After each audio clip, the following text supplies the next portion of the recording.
Hi friends, happy Saturday. I hope you guys are all enjoying the weekend, at least to the best of your ability given our circumstances. I wanted to come on live today and do video number 8 for you, talking about some testing issues, some new treatment issues, and answering that question that I know so many people have, which is, are we really flattening the curve?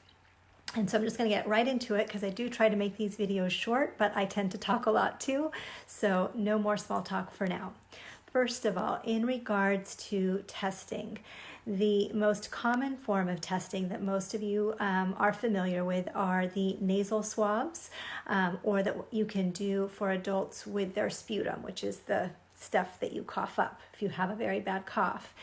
And of course, there are positive cases and there's negative tests. And I know a lot of us tend to follow that information on our public health websites or on local websites that are reporting this information for us. And I myself do tend to watch that as well.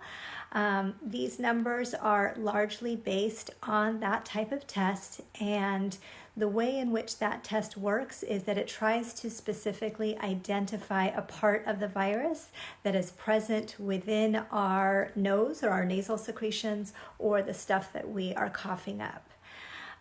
There have been a lot of false negatives when it comes to this test.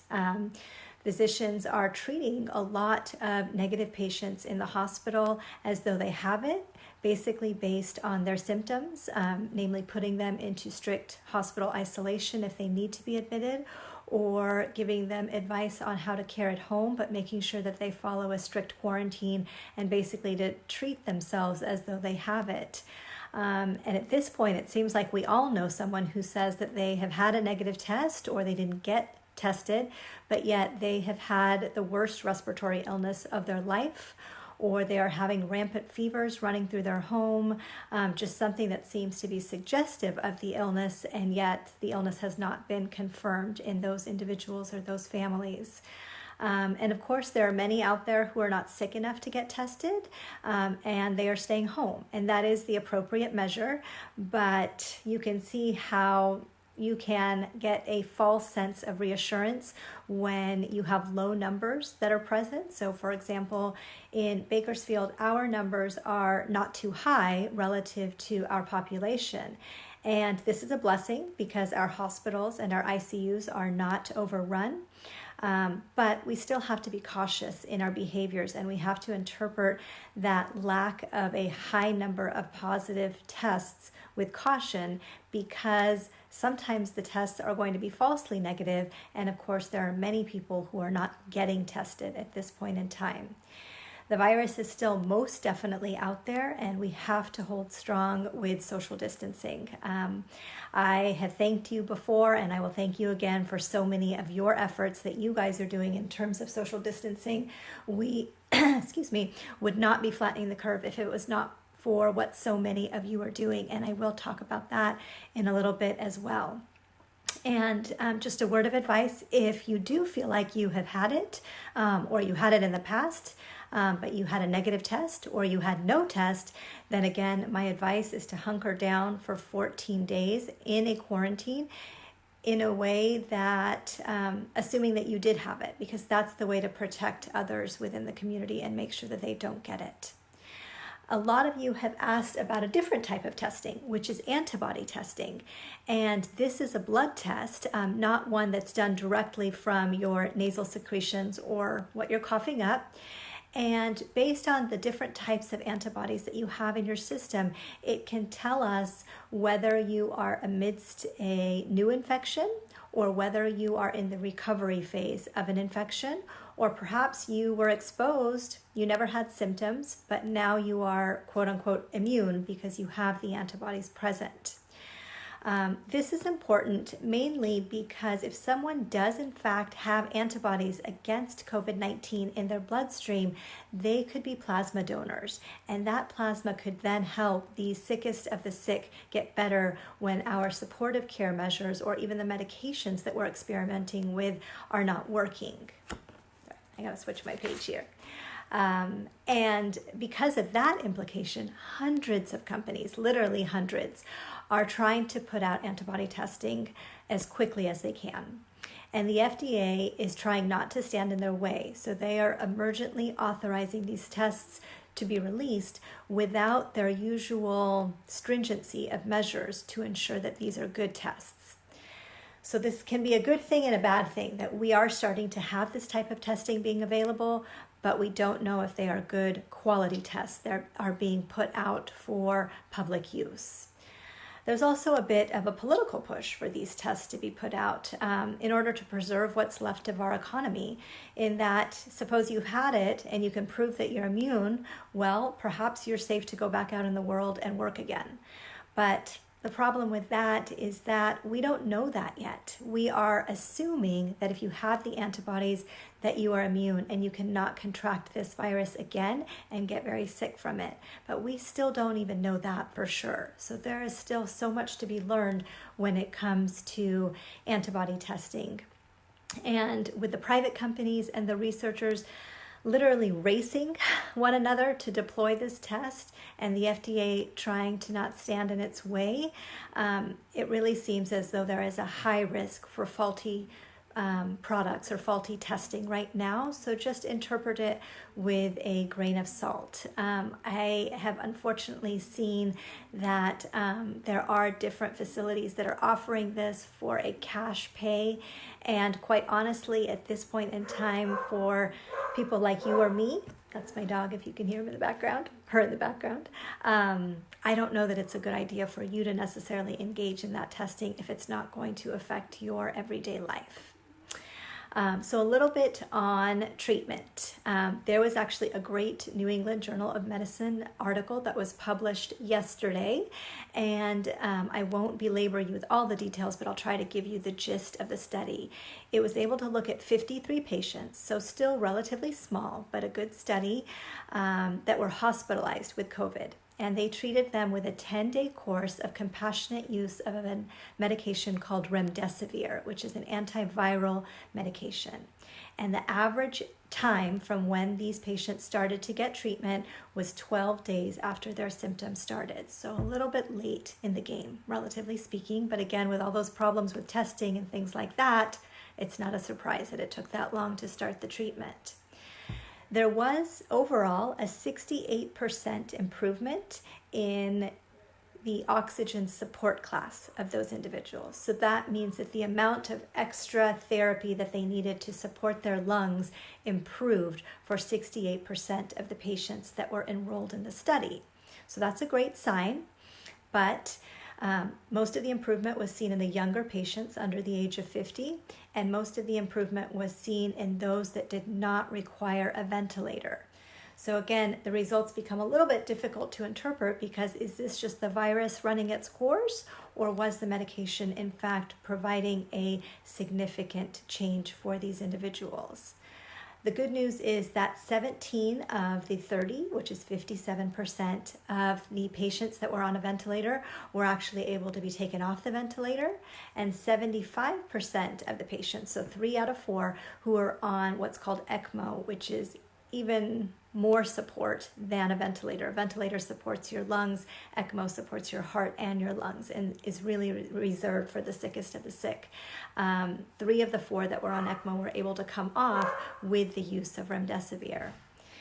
7 of the 53 patients that were studied still died, which is a mortality rate of 13%, and 6 of them were on ventilators. So again, I wouldn't say that remdesivir is a slam dunk, but I do think we definitely need to have future trials, specifically ones where they're what we call randomized placebo-controlled trials. I won't get into what exactly that means, because that could be a whole nother 10 minutes that I would be talking, but those are the best of the best. Those are the gold standards when it comes to research testing and what we should be basing our clinical judgment and treatment of patients on. And then, of course, there is the other treatment that has gotten a lot of buzz on television, on news briefings, on the internet, and that is specifically with hydroxychloroquine, or chloroquine for short, plus or minus with an antibiotic known as azithromycin or a Z-Pak.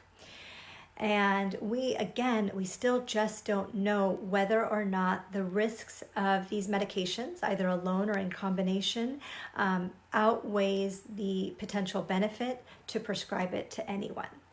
There was a French study that everybody started talking about, and quite honestly, it was flawed in several different ways, and it didn't undergo what's called peer review. So typically when a study is going up for publication, it's going to be reviewed by experts in the field, specifically to examine the design of the study and to make sure that the data and the results are legit, quite honestly, to put it simply. And this is not happening right now with a lot of things that are being published because we are in an unprecedented time. We need information, and so information is being allowed to be published very quickly. The results in that study might be flawed, and it doesn't mean that we shouldn't be investigating these medications, which we are.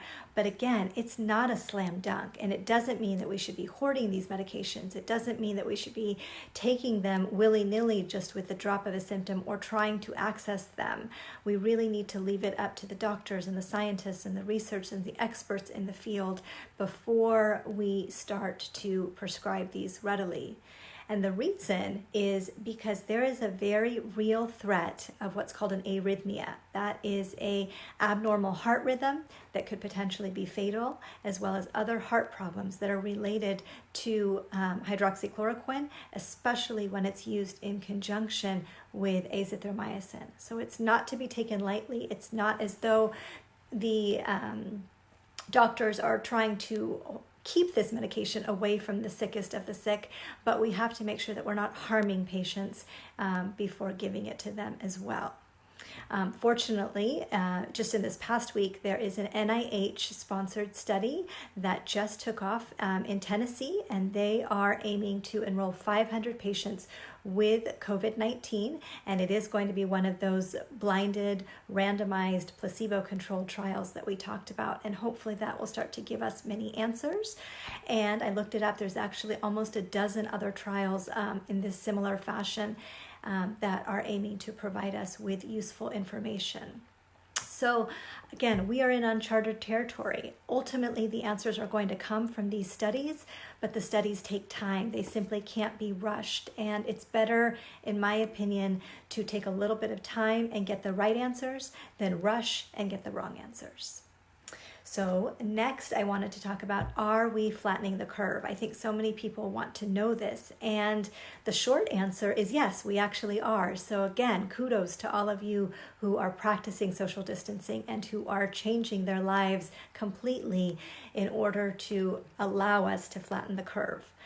And the best way to assess whether or not we are flattening the curve is not really by watching those number of new cases every day rise, and I am guilty as charged at looking at that number too, but more so looking at what's called the doubling rate. The doubling rate is the number of days that it takes for new coronavirus hospitalizations or the new coronavirus deaths to double. And our goal, of course, is to make the doubling rate slow down or make it longer and longer and longer. So for example, in New York, the doubling rate for COVID-19 deaths was every 2 days on March 30th. And this has fortunately slowed down to every 4 days last week, from April 3rd to April 9th. And in California, the doubling rate was initially every 3 days. And as of last week, we had spaced that out to every 6 days. And while a few days doesn't necessarily seem like much, the effect is massive when it comes to the healthcare system because it decreases the likelihood of us overwhelming the hospitals and our resources and our bed availability, and allows the hospital to be able to care for every single person who walks in the door. So again, keep it up. And last but not least, I wanted to talk about getting back to normal because so many people have asked, what will our normal look like when this is over? And honestly, we still have weeks, if not months, ahead of us before we and our government officials can really start to tackle this issue.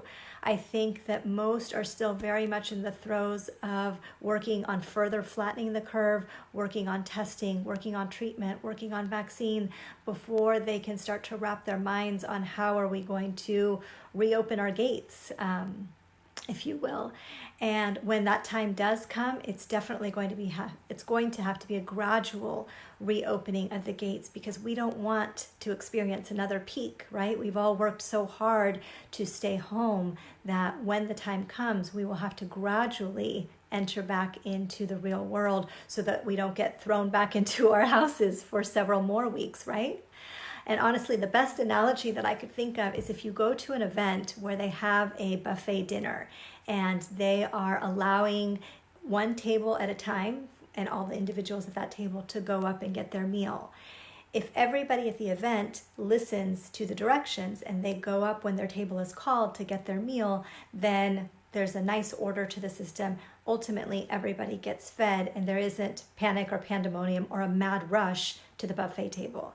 But if people don't listen to the instructions, everybody is going to rush over to the table and it's going to be a hot mess. And that is exactly what we can't have. So we're going to have to continue to exhibit patience. Even when we start to see that light at the end of the tunnel, it's not going to happen instantly and it's not going to happen all at once. I've said it again, I've said it once before and I'll say it again. This is definitely a marathon and not a sprint. So that is the information that I have for you today. For those of you that are celebrating tomorrow, I wish you guys a very happy Easter. And for those of you who aren't, I still hope you have a wonderful weekend doing something that you enjoy. For those of you who are out there working, I see you too, and I appreciate everything that you are doing for all of us. For those of you who have been dealing with job loss or have been laid off, I am thinking of you guys, and I am definitely hoping for better times ahead in the economy and for our workforce. And last but not least, if you have been ill, if you have had a family member who has been ill, keep holding on. My heart is with you. I am hoping and praying that you will all be better soon. Take care, folks. I'll talk to you soon.